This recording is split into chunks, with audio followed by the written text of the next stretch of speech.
Hi everybody, I'm AC Dodd and this is Engine Club. Okay, Kevin's got some carburetors on the bench. These are his HI44s he's going to use for the start of his project build. Always nice to have lots of carburetors, so he's in a slightly envious position. He's got lots and lots of carbs to choose from, choose the best one. So out of all these for his project, that is going to be the looker. So and the reason for it is it's got all the cam throttle levers on it, all the correct levers for the application. It's even got a 2085 damper, and it's in reasonable condition, so that should clean up and rebuild very nicely. I think we're going to go with a full rebuild kit, and it's also going to need the usual relocation of the vacuum port to convert that from manifold to ported vacuum. So the good thing about this, starting with 3 carbs, is there's lots of core parts if we need them. So if there's any damage on the piston inside, we can use all the parts from these to make up a good carburetor.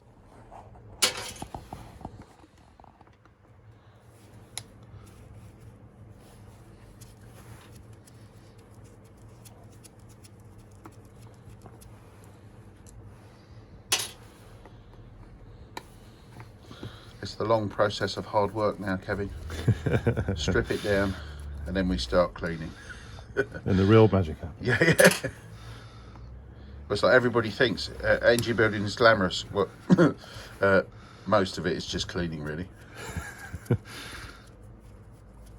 Clean and make good. Clean it, make it better than it was when it was new.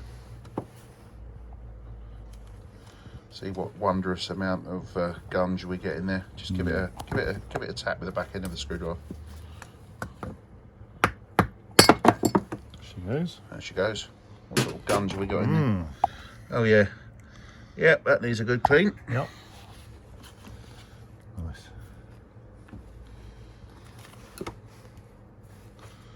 So what you got there, Kev?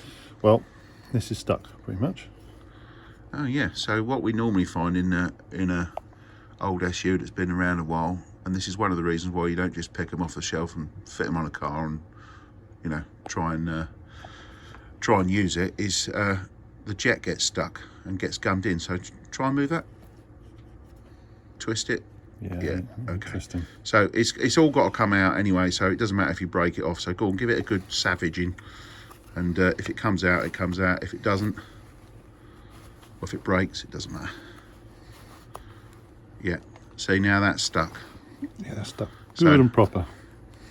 Anybody out there watching this video, oh, there it goes. Anybody out there watching this video, don't just fit an old carburetor to your engine thinking it's good. Now this one looked perfectly fine from the outside, but it's actually stuck and gummed up. So, if you are looking to fit a replacement carb or a bigger carburetor, if it comes off a pile, it's been sat there for a while and it's not been rebuilt, budget for a rebuild.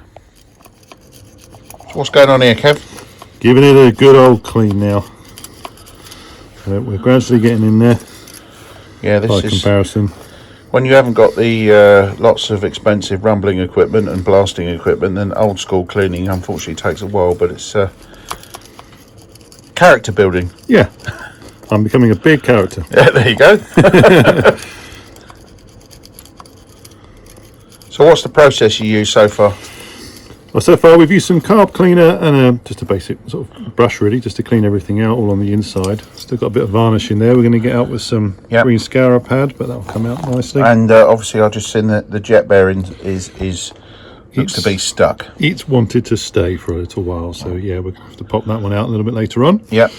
Gave everything else just to carried on with cleaning it all, really, but now we're just trying to make the body look a little bit cleaner and nicer in all of these little horrible crevices, really. So it's just taking a bit of time with the wire brush, just pushing it in, not brushing over, more of a push and trying to get the end of the bristle to almost just work a little bit like that. Yep. So it gets out all the crud, really. So it's just a case of press it in and let it do its work. And drink tea. Yeah, lots of tea. Right, in which case I'll go and get the kettle on. Sounds good. Right, Kevin, we're back on the bench again and you're taking apart another carb. What's going on here? Well, so this is another carb that I bought. This has an automatic choke on it, so this fandangled bit that kind of goes on the side. think it might have been off a Maestro Montego, something like that. So we're taking that apart, having spent quite a while cleaning up this one. So this was the one that we saw popping off earlier that was full of crud, but we've brought it up quite nice. You did make a nice job on that, yeah. It's come up all right, but it's not perfectly flat. So we thought we'd just take a look inside this one that we've taken apart, and oh, it's like a new one in there. I think you've lucked out with that purchase. look at that. Oh wow. This is prior to cleaning. Yeah. So that's just as it came off. So yeah, you've been really lucky with that one. That's excellent. Okay, so and that one's flat as well, I take it. Yep, from what we could see.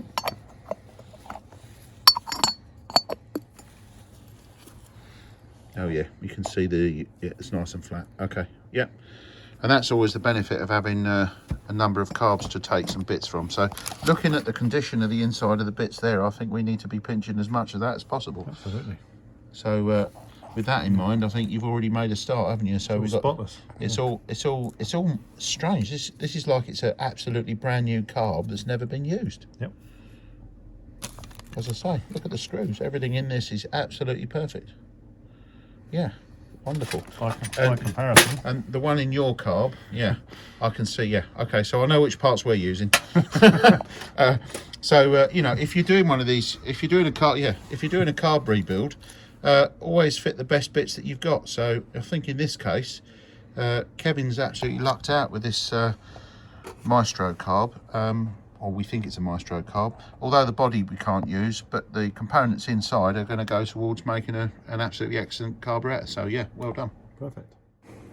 Twist. There you go. Boom. Lovely. Excellent. So what we're doing here then? Well, we're just stripping down the last couple of bits really. So this is our vacuum, and we're going to be modifying it and moving it. Don't know quite where, but that's why I'm here with Aid. Yep. So we're gonna do the ported vacuum modification. Currently, the vacuum port, if we turn that over, comes out in front. You can see where the butterfly sits. So it comes out in front of the butterfly. So we're going to modify this so it comes out just behind the butterfly. And the reason why we do that is to improve idle and improve emissions at idle, so it's easier to pass MOTs and things like that. So what we're going to do is we're going to make some space for the blanking screw. So once you've started, and we'll just angle it. There we go. And I'll just blow that out. And we create enough space for the head to go in, but we don't go all the way through, clearly, because we want to lock a screw in there and then make it flush. All right? Yep. Right, so we get an M4 tap, and we locate the hole, and we'll put it in at an angle and let it follow the original line.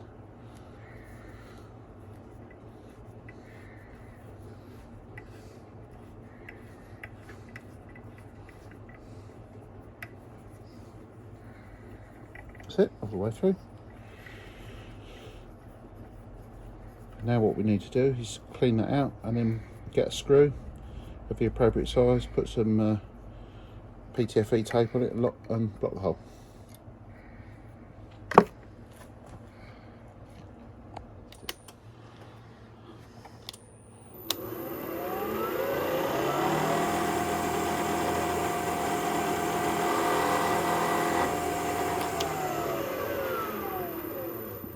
So what we're going to do now is just drill that hole for the new position, and I'm just setting the depth stop because obviously I don't want to drill right the way through, because I need to do an angle drilling once I've done this.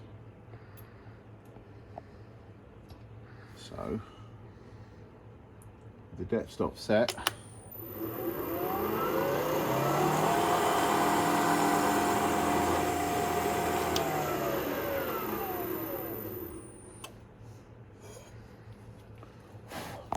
that gives us a hole that we can put the the vacuum tube in, but what it doesn't do is give us an intercepting hole behind the butterfly. So now we need to do that, and I'll do that by hand with a high-speed drill. So we're going to angle drill this now to get right behind the butterfly.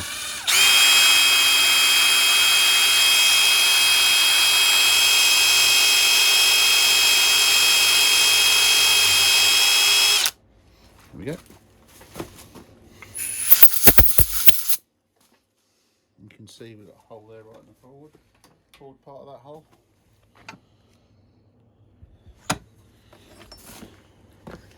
And then that comes out right behind the butterfly. Yep. So what we're going to do now is we're just going to, a little bit of Loctite on there.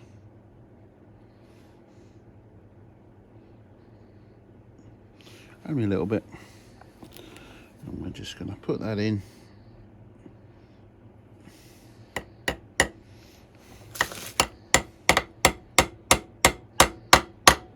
Just till the sound changes, and then she's right home. So Kevin's now putting the new bushings in.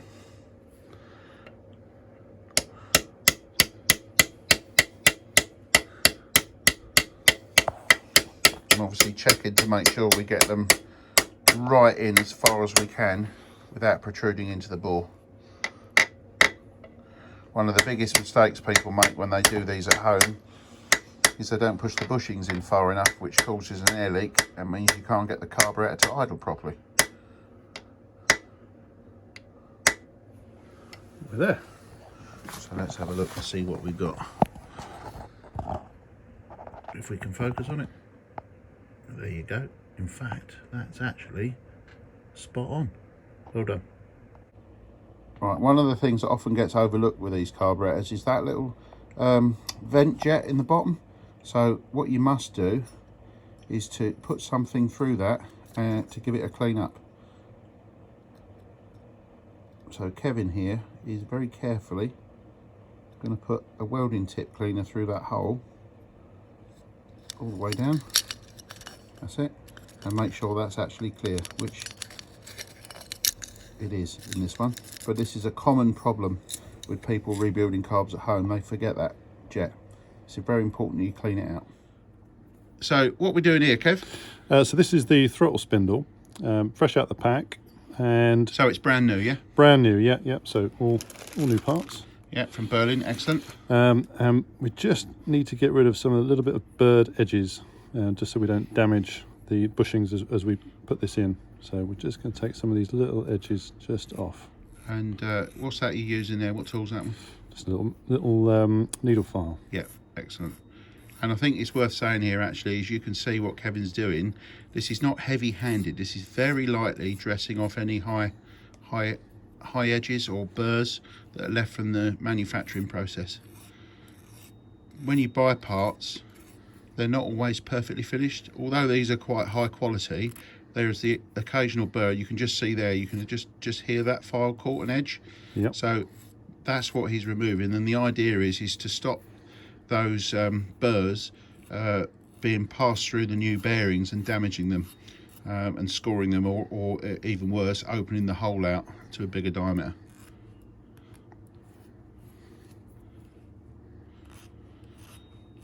All too many people take stuff out of a packet and put it in without checking, and you know, you can very quickly damage components because you haven't inspected and just checked that they're burr free.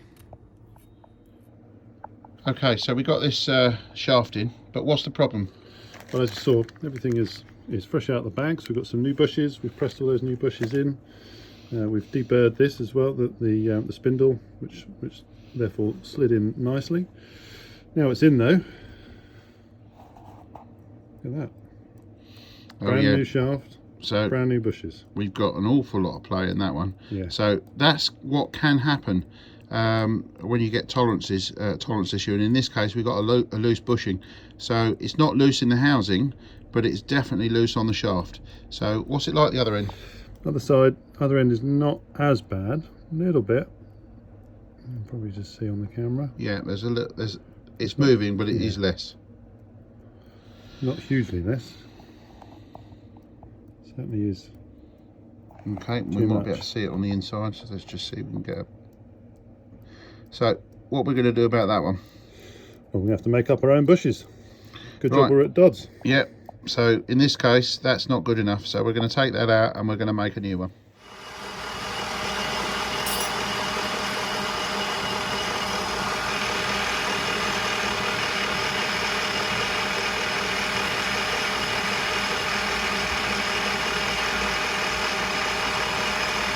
what we're doing now is we're going to make some grass bushes to go in that car to take up that clay.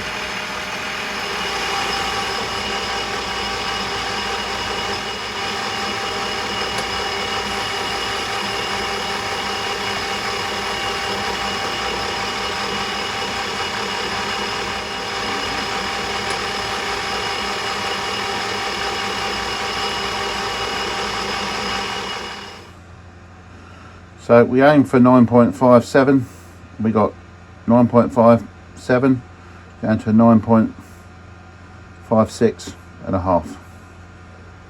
Awesome.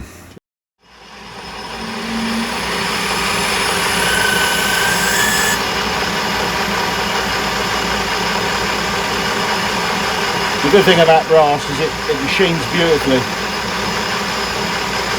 So what we're going to do, we've done a little bit, now we've got to set the deck. And I'll do that by just moving the tailstock to a set distance, which is there.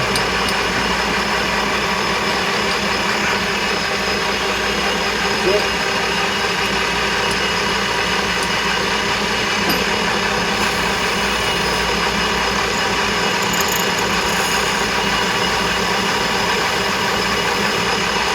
That's the depth I need.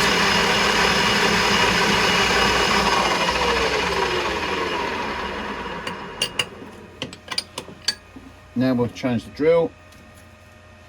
We'll put the size that we want, which is in this case 7.9.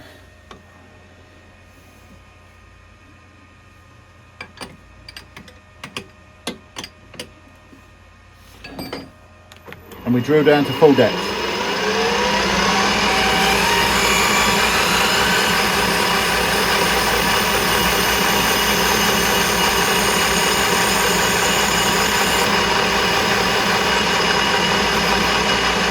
Full depth.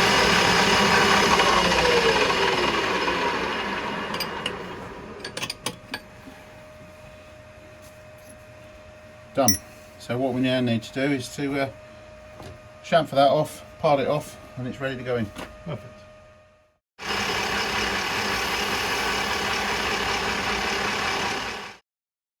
One new bush. One new bush.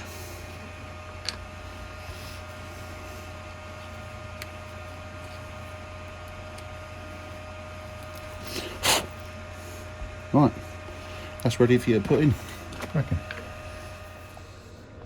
Okay, so we got the new carb bushes in, the custom made ones. That's how much plays in that? Well, that, what you can really see is my fingers moving against the metal, because it does not move. Look. Yep. That is... And that's the difference between bushes that you buy and ones that you make and size yourself. And how free running is that? It is absolutely superb. It's perfect. Both sides? Yep. Both exactly right. Yep. Okay. So what I'm trying to show there is that's what people learn in Engine Club, is it's not all about taking things out of a packet. Sometimes it's actually machining and making things better. And we've gone from something that was really quite slack to something that's actually absolutely spot on. So anyway, good effort there. Hope you found that useful. That was Kevin there, and some of the trials and tribulations that he found of going through his HIF44 carb rebuild today. And it's no different to what others would find, so I hope you found that useful. Anyway, as ever, please like and subscribe, and I'll see you soon.